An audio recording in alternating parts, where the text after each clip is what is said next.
नमस्कार दोस्तों, आज के एपिसोड में हम चर्चा करेंगे प्रधानमंत्री नरेंद्र मोदी शहडोल आ रहे हैं। तो इस शहडोल दौरे के बारे में मैं आपको बताऊंगा कि ये प्रधानमंत्री का शहडोल दौरा क्यों महत्वपूर्ण है। वैसे प्रधानमंत्री के सभी दौरे महत्वपूर्ण होते हैं, लेकिन ये शहडोल दौरा जो आज प्रधानमंत्री नरेंद्र मोदी मध्य प्रदेश के शहडोल आ रहे हैं, तो वह बहुत ज़्यादा महत्वपूर्ण क्यों है भारतीय जनता पार्टी के लिए। देखिए, मैं आपको याद दिलाना चाहता हूँ, मध्य प्रदेश के मुख्यमंत्री शिवराज सिंह चौहान ने घोषणा की थी कि रानी दुर्गावती के बलिदान दिवस के उपलक्ष्य में वह 5 जिलों से यात्राएं शुरू करेंगे और वह 5 जिलों से यात्राएं रानी दुर्गावती के बलिदान दिवस पे शुरू करने जा रहे हैं। तो जिन 5 जगह से उन्होंने यह यात्राएं शुरू की थी वह उसमें छिंदवाड़ा था, बालाघाट था, उसके अंदर सिंहरामपुर था, रानी दुर्गावती के जन्म स्थान कोलिंजर पोर्ट था और सीधी से आरोप भी थी। इस 5 जिलों से जो यात्राएं शुरू हुई थी उसका उद्घाटन गृह मंत्री अमित शाह ने 22 जून को बालाघाट से किया था और यह यात्रा 27 जून को समाप्त होने वाली थी, जिस दिन प्रधानमंत्री नरेंद्र मोदी शहडोल में इस यात्रा का वहां पर एक रैली करके इस यात्रा का समापन करने वाले थे।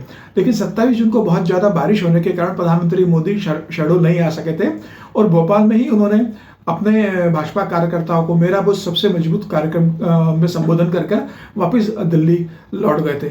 उसी दिन शिवराज सिंह चौहान मध्य प्रदेश के मुख्यमंत्री ने घोषणा की थी कि प्रधानमंत्री मोदी 1 जुलाई को शहडोल आएंगे और आज प्रधानमंत्री शहडोल आ रहे हैं। तो देखिए, प्रधानमंत्री 2 कारणों से शहडोल आ रहे हैं। एक तो कारण राजनीतिक है। राजनीतिक कारण यह है कि मध्य प्रदेश में जो आदिवासी क्षेत्र है और जो SC/ST सीटें हैं, वहाँ पर भारतीय जनता पार्टी की स्थिति बहुत कमजोर हो चुकी है। मैं आपको बताता हूँ, आज से 20 साल पहले जब 2003 में मध्य प्रदेश के विधानसभा चुनाव हुए थे, उस समय आरक्षित सीटें 41 हुआ करती थी और उन 41 सीटों में से भारतीय जनता पार्टी को 37 सीटें मिली थी। तो उस समय प्रचंड जीत के साथ उमा भारती मुख्यमंत्री बनी थी और उसमें आदिवासी आरक्षित सीटों का बड़ा योगदान था भारतीय जनता पार्टी की सरकार बनाने। उसके 5 साल में जब 2008 का चुनाव आया, तब तक आरक्षित सीटें 41 से बढ़ के 47 हो गई थी और 2008 के विधानसभा चुनाव में भारतीय जनता पार्टी को 29 सीटें मिली और कांग्रेस को 17 सीटें मिली।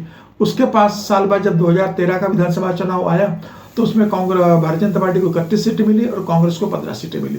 लेकिन 2018 का जो विधानसभा चुनाव था वह भारतीय जनता पार्टी के लिए बहुत झटका देने वाला साबित हुआ। आरक्षित सीटों के ऊपर हुआ क्या था कि 2018 के चुनाव में भारतीय जनता पार्टी की जो आरक्षित सीटें थी उसमें से सिर्फ भारतीय जनता पार्टी को 16 सीटें मिली और कांग्रेस को दुगनी 30 सीटें मिली। तो आप देख सकते हैं कि किस तरीके से कांग्रेस ने 2018 के चुनाव में 30 सीटें लेकर भारतीय जनता पार्टी को आरक्षित सीटों पर बुरी तरह हराया था और इसी कारण भारतीय जनता पार्टी 2018 में सरकार बनाने में असफल रही थी और कमलनाथ की सरकार मध्य प्रदेश में बनी थी। वो बात अलग है कि बाद में ज्योतिरादित्य सिंधिया अपने विधायकों के साथ कांग्रेस से बगावत की और शिवराज की सरकार बना दी।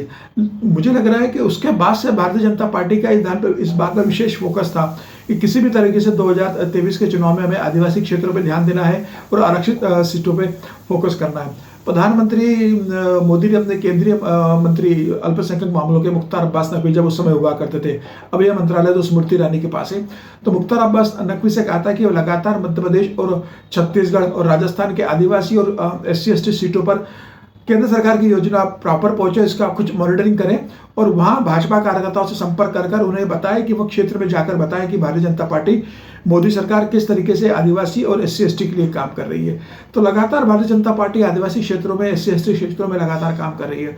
और आप देखें ना, आज प्रधानमंत्री Narendra Modi sickle cell anaemia उन्मूलन अभियान 2047 में जो खत्म करना है सिकल सेल एनीमिया उन्मूलन को, उसकी शुरुआत आज मध्य प्रदेश के शहडोल से ही करने जा रहे हैं। देखिए, भारत में 706 जनजातियां हैं जो देश के कुल आबादी का लगभग 8.5% के करीब है और प्रधानमंत्री ने कहा ही अभी 2 दिन पहले कि भारत का अतीत, वर्तमान और भविष्य आदिवासी समुदाय के बिना कभी पूरा नहीं हो सकता।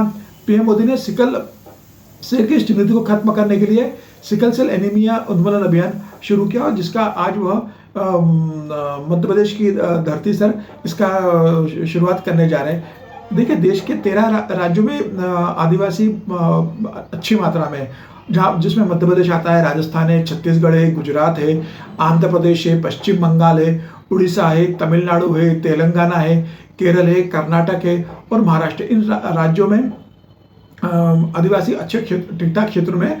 और ये सिकल सेल जो बीमारी है, इसकी भी वहाँ पर काफ़ी समस्या है और आदिवासी लोगों को इस सिकल सेल एनीमिया से परेशान होना पड़ रहा है।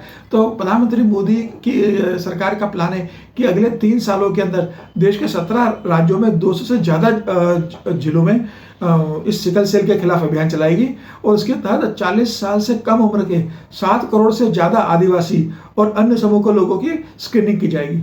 तो मोदी सरकार का टारगेट साफ है कि 3 साल के अंदर 7 करोड़ लोगों को हमें टारगेट करना है, आदिवासी लोगों को, और उन्हें सिकल सेल की बीमारी से मुक्त करना है, उसकी स्क्रीनिंग करना है, उनका ट्रीटमेंट करना है, उन्हें बेहतर मेडिकल सुविधाएं उपलब्ध कराना है। इससे 2 पर्पस सॉल्व होंगे। एक तो सिकल सेल एनीमिया खत्म होगा, आदिवासियों को उससे मुक्ति मिलेगी। दूसरा, यह जो लोग हैं यह भारतीय जनता पार्टी के साथ जुड़ेंगे और भारतीय जनता पार्टी का एक बड़ा वोट बैंक बनेगा। 8.5% के करीब इनकी देश के अंदर आबादी है। तो मुझे ऐसा लग रहा है कि प्रधानमंत्री मोदी चाहते हैं कि आने वाले चुनाव में जब जो राजस्थान, मध्य प्रदेश, छत्तीसगढ़ में चुनाव है, तेलंगाना में चुनाव है, तो यहाँ पर ये योजनाएं शुरू हो रही 13 राज्यों में, तो चाहते हैं कि इस क्षेत्र के आदिवासी भारतीय जनता पार्टी से भी जुड़े और भारतीय जनता पार्टी और मोदी सरकार के काम को देखने के बाद भारतीय जनता पार्टी को इन राज्यों में मतदान करें।